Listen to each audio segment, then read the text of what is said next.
ঈদুল আজহাকে সামনে রেখে প্রাকৃতিকভাবে কোরবানির পশু মোটাতাজাকরণে ব্যস্ত সময় পার করছেন সাভারের খামারিরা।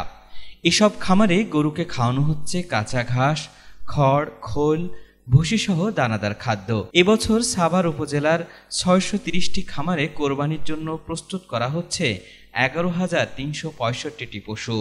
আমরা এখানে গরু মোটাতাজা করি, ঘাসের পাশাপাশি চাউলের খুদ, ভুট্টার খুদ, এখানে আমরা বিভিন্ন ধরনের খুদ দিয়ে আমরা গরু খাওয়াই, মোটাতাজা করি। তারে আমার কোনো ২ নম্বরে কোনো খাওয়া দাওয়া হয় না, সব ১ নম্বরের খাদ্য দিয়ে আমরা, এর মধ্যে কোনো ভেজাল টেজাল নাই।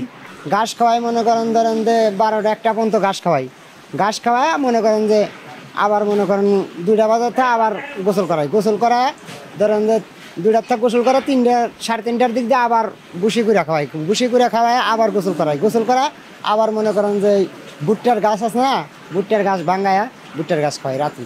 আমাকে মালিকের জমিন আছে, আমরা এই জমিনে থেকে পিওর কাঁচা ঘাস নিয়ে আসি এই মেশিনে ভাঙ্গাইয়া আমাকে টাঙ্গারিতে করে আমাকে পিওর কাঁচা ঘাস গরুকে খাওয়ানোর জন্য দিই। এতে কোনো ভেজাল পরিমাণভাবে আমরা কিছু দিই না। ঈদের এখনও ২ সপ্তাহেরও বেশি সময় বাকি থাকলেও সাভারের গরুর খামারগুলোতে প্রতিনিয়ত বাড়ছে ক্রেতাদের আনাগোনা। পরিবারের সদস্যদের নিয়ে খামারে এসে আগেভাগেই পছন্দের পশুটিকে কিনে রাখছেন অনেকে। আর খামারিরা বলছেন, এবছর ভিনদেশি গরু আমদানি বন্ধ থাকায় লাভের আশা করছেন তারা। এখানে আসছি মূলত বাজারের থেকে, এখানে মানে অনেক ভালো গরু পাওয়া যায়, দেশীয় গরু পাওয়া যায়, মানে মেডিসিন ছাড়া আর কি, ইনজেকশন থেকে বিরত থাকে আর কি। তো এই জন্য এখানে আসে আর কি, ভালো গরু পাওয়া যায়। টাকা পয়সা নিয়ে বাজারে ঘোরাফেরা আসছে না, এখান থেকে গরু কিনা নিরাপদ, সব দিকে সবকিছু মিলেই দেখা যাচ্ছে এখানে কোনো রিস্ক নেই। গরু সবচেয়ে খোলামেলা জায়গায় পালা হয়। এইখান থেকে গরু কিনে আমরা যখন খুশি, আমার যখন প্রয়োজন তখনই নিয়ে আমি রাখতে পারবো। সুযোগ সুবিধা, খাদ্য খাবার ভালো, সবকিছু ভালো।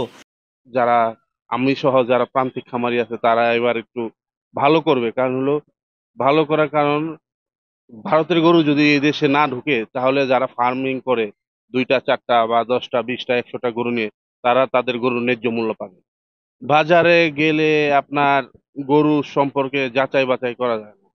বাজারে গেলে গরুর মালিক যা বলে তাই শুনে আমাদের গরু কিনতে হয়, কিন্তু ফার্মে আসলে গরুকে কি খাওয়ানো হচ্ছে, গরুকে কি করা হচ্ছে, আপনার ফার্মে ঘুরলে সেটা বোঝা যায় প্রত্যেকটা ফার্মে।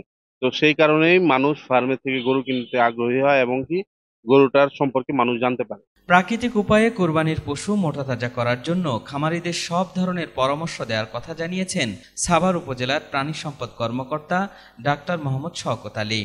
এবার ঈদুল আজহায় সাভার উপজেলায় ১১,৩৬৫টা এনিমেল আমাদের লিস্টেড আছে, যে রেডি হচ্ছে, এবং এর মধ্যে ৮,৬২৭টা হচ্ছে গরু বা ষাঁড়, এবং মহিষ আছে ২৯৫টি, এবং ছাগল আছে ১৯০৬টি, এবং ভেড়া হচ্ছে ২৯২টি।